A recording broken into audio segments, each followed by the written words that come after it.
Hey everyone, welcome to our test review video for our second test in Masechet Brachot. It's going to be on units 2 and 3. We'll go through each unit, read, translate, explain, just to go over the basics for what you need to know for the test. Plus you have the review sheet that I handed out in class. Between those two, you should have all the material that you need to know, all the review you need for this test. Who's excited? I know I am. Let's go. Our first unit on this test, which is going to be Unit 2, begins on Daf Yud Gimel Amud Aleph and spills over to Daf Yud Gimel Amud Bet. Begins over here where it says Taf Reish turns to Tan Rabbanan, and goes down to the next daf where it says Halacha Ke Reish Ayin, which stands for Rabbi Akiva. The Halacha follows Rabbi Akiva. That's where the unit begins. That's where the unit ends. Let me work on this parentheses one more time. If I don't get it, we'll just leave it. Okay, that one's not bad. So here we go. I'm going to read through it once and translate it, and then I'll use some visuals to explain it a little bit better. Okay, we begin with the abbreviation Taf Reish, stands for Tana Rabbanan. You need to know that always introduces a new discussion in the Gemara. Tana Rabbanan, our rabbis taught, V'hayu. The word V'hayu teaches us Shelo Yikra L'mafreya, that you cannot read the sentences, the psukim of Kriyat Shema out loud and fulfill the mitzvah. This is based on the fact the word V'hayu means and they should be, and the drasha here is they should be as they are. When you read them, they should be exactly the way you see them in the Torah, meaning in order, if you read the psukim out of order, you did not fulfill the mitzvah. Again, this is an example of what we explained in class is a drasha. Okay, a drasha is a deeper explanation of the way the words of the psukim are written. In this case, the word v'hayu teaches us that an extra halacha that the psukim in Kriyat Shema have to be read in order. That is the first part of this Gemara. Shelo Yikra L'mafreya, period. Oops, that's totally missed on that period. Let's try that one more time. If not, we'll just move on. Forget it. Anyways, then the Gemara continues now with Rabbi Eliezer's drasha as to which words require kavanah. So again, this first part, Tana Rabbanan Shelo Yikra L'mafreya, that's part unto itself. Now we continue. Hadvarim al levavcha, the words have to be al levavcha, on your heart referring to kavanah. Yachol, you might have thought, tehei kol haparsha tzricha kavanah, you might think from this the entire parsha requires kavanah, because it says the words must be on your heart, meaning all the words. Talmud lomar, therefore we are taught that the Torah teaches us by saying ha'ele, these words, meaning ad kan, up until these words, tzricha kavanah is needed. Mikan ve'elach, from here and on, ein tzricha kavanah is not needed. Divrei Rabbi Eliezer, that is the opinion of Rabbi Eliezer. Again, Rabbi Eliezer says that if it just said dvarim al levavcha, the words have to be on your heart, we'd assume that all the words of Kriyat Shema, you have to have kavanah for what the words mean when you're saying them.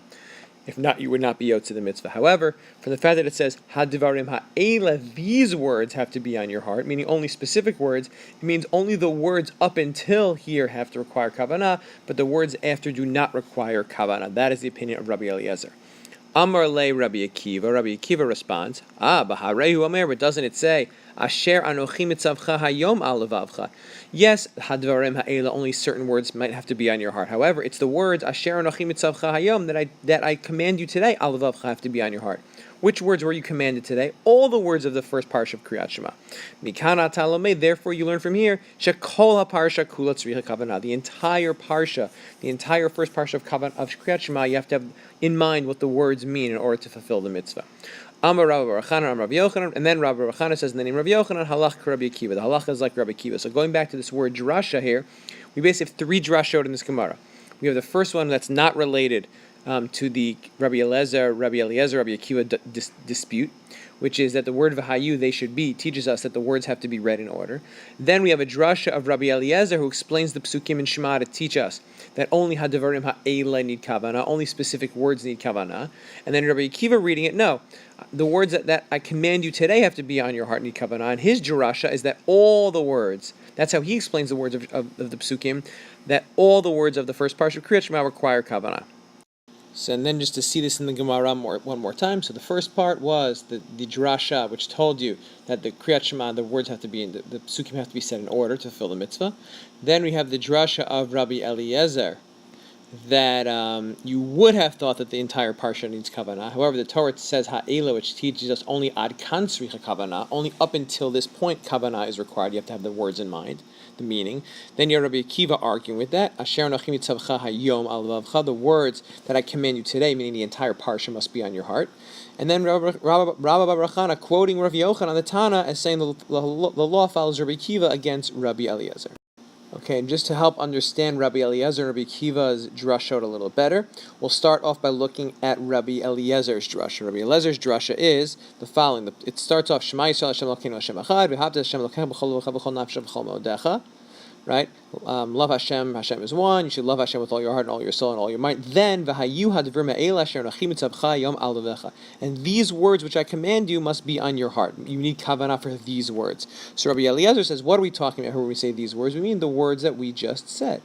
Only these words require kavanah, but the words that come afterwards do not require kavanah. These words, again, is referring to the words that we just mentioned. Those words.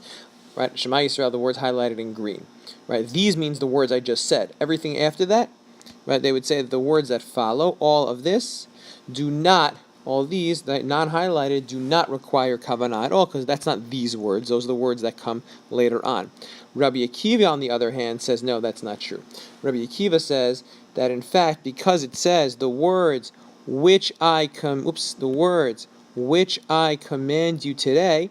Which words were commanded today that have to be on your heart? All of these words were commanded today. And since all the words of the parsha were commanded today, Rabbi Akiva's opinion is that the entire parsha of Kriyat Shema requires that you pay attention and focus on what the words mean when you say them. Sorry to do this for a third time, but just to make sure we got this, we got a beautiful little chart that I worked on. You're welcome. And should be also on your review sheet.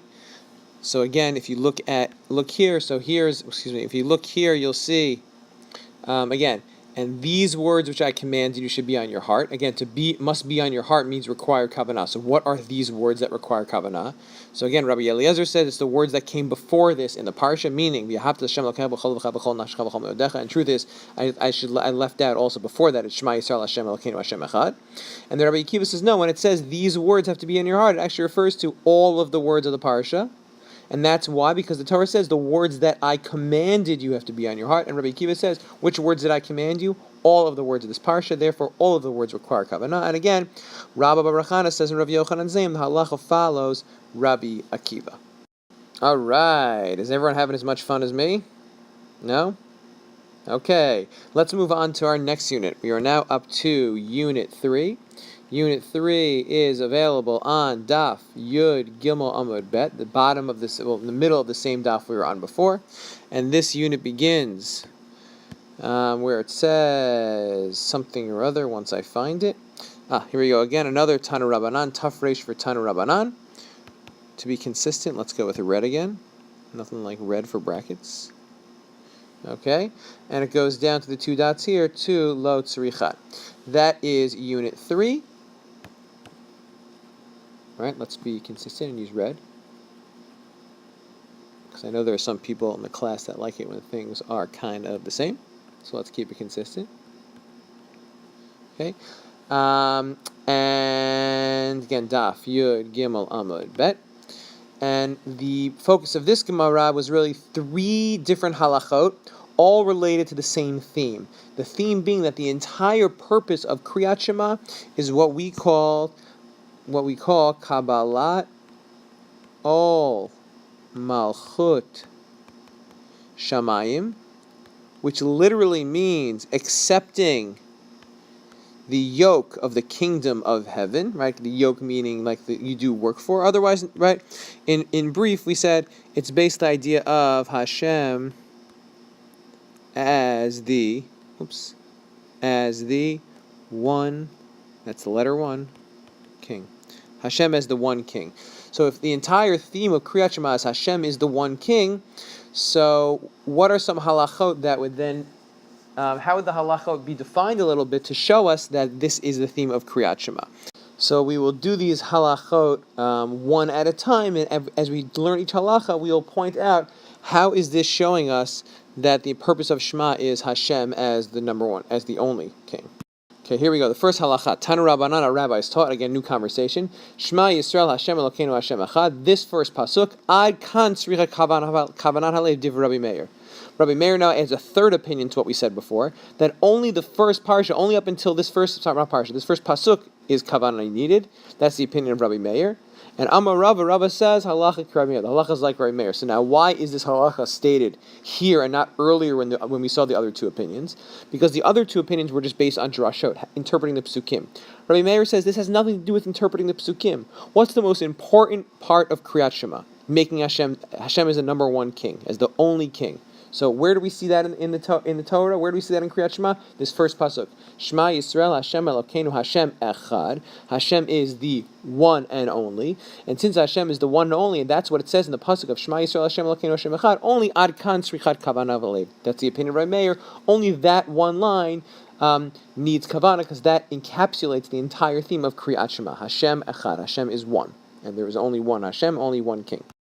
Now we move on to the second halacha. I broke up the second halacha into three parts, but it's really all one law, and that is the idea of extending the word echad.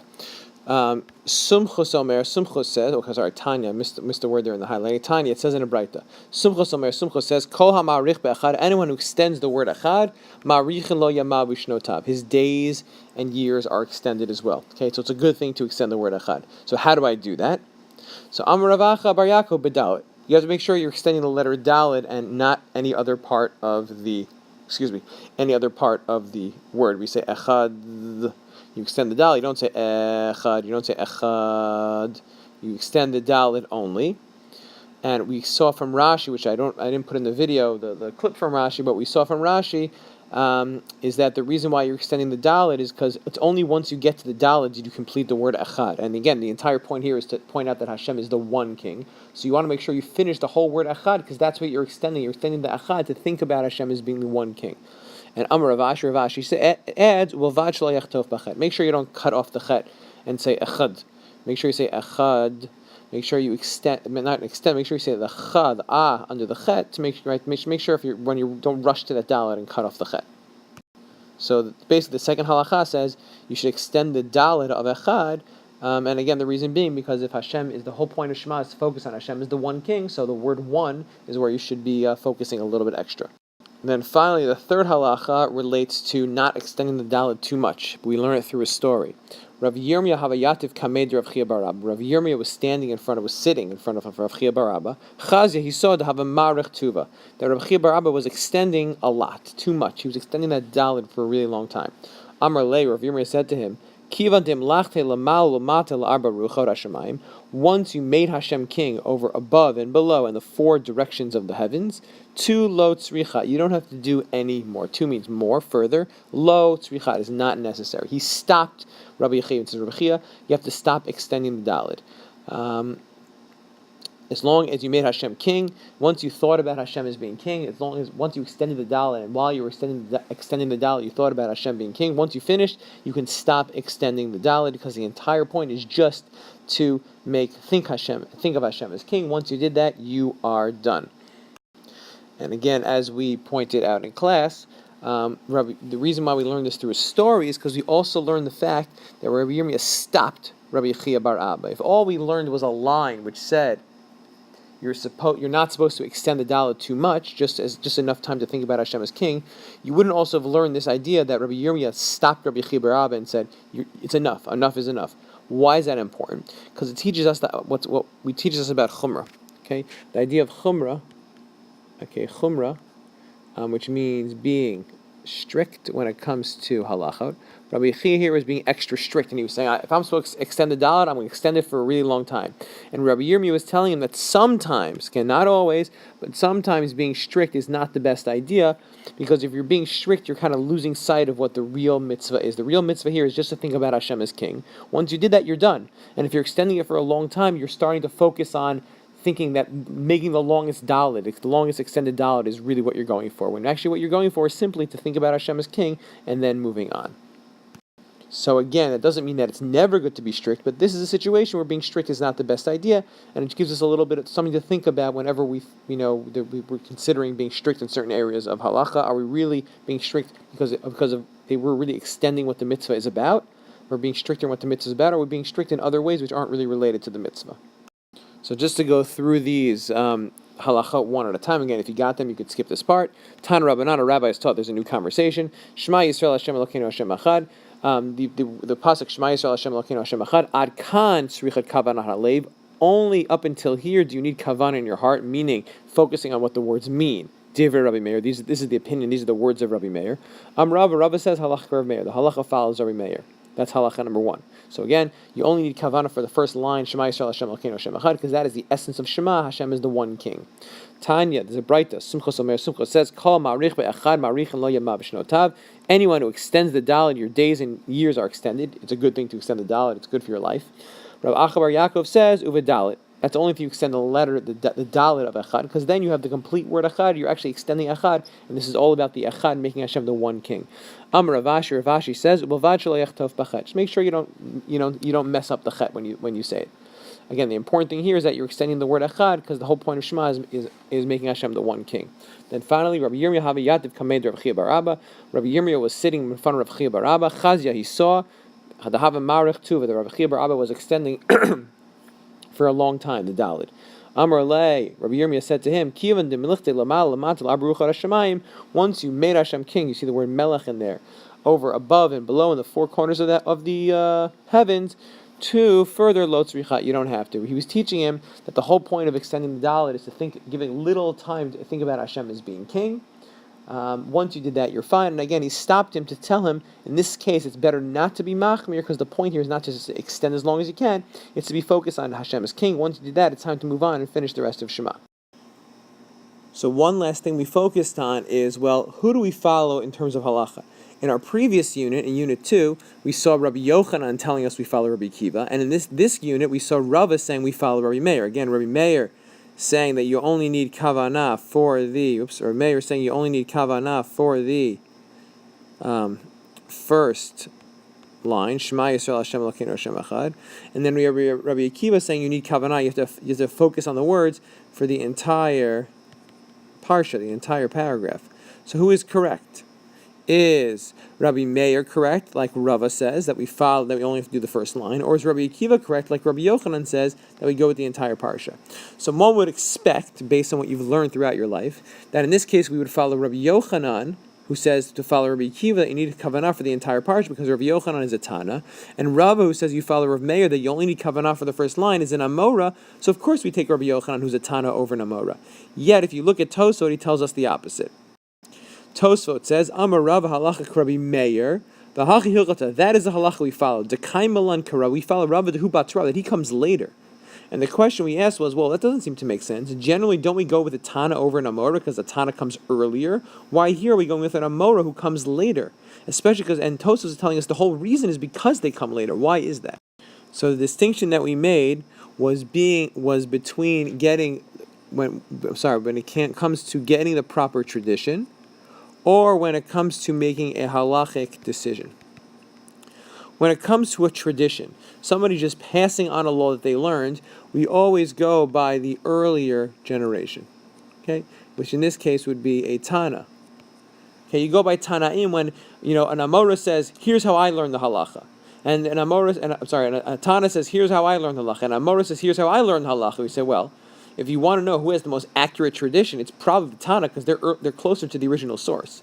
When it comes to making a halachic decision, when it's not about, is your tradition right or is my tradition right? It's about, here's two interpretations, and we want to know which interpretation do we follow, which interpretation is correct. Again, this is about thinking through something. This is not about what your tradition is. So then it doesn't matter who lived earlier. That doesn't make it easy. It doesn't make you more likely that you're correct, that you're smarter because you lived early. Again, making a decision is about logic. There we actually might go, in this case, we go by the later generation, which is the Amora, because the Amora, as we pointed out, has the accumulated wisdom of all those who came before, is basing his knowledge on a lot more knowledge than the Tana did, and also is making the decision for his people at his time. And therefore when it comes to making a decision, we actually go by the later day generation, in this case the Amora, and that's why, according to Tosfot, we follow Rava, who says we follow the opinion of Rabbi Meir, because we're making a decision here. We're not just saying who has the correct tradition when they contradict one another. Okay, that's it. I hope you enjoyed our little test review. Again, between the packet that I handed out in class, the 2 pages that I handed out in class, and this review video, we've covered everything that needs to be known for the test. Please don't rely specifically on this video. Please don't rely specifically on the review sheet. Ask me questions if you're confused about anything, if you need help with anything. And good luck studying, and good luck on the test.